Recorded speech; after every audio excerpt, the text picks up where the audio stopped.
Bonjour, on se retrouve aujourd'hui à Baillargues, ville de la métropole aux multiples facettes. Baillargues, c'est une ville d'origine gallo-romaine.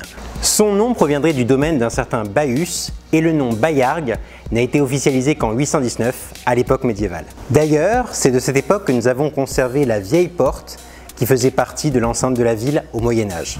L'une des attractions de la ville est juste derrière moi. C'est l'église Saint-Julien. La construction de cette église remonte au XIIe siècle.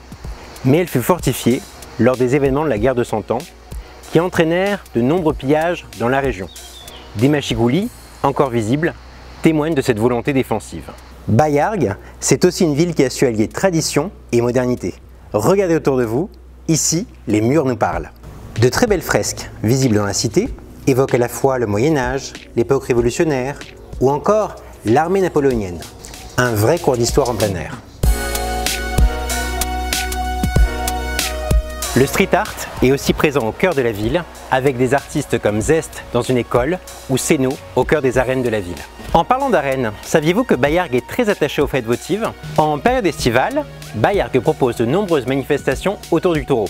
Et c'est ici même, au cœur des arènes de Baillargues, que sont formés les fameux rasteurs, ceux qui sont chargés d'arracher les attributs de la tête de l'animal.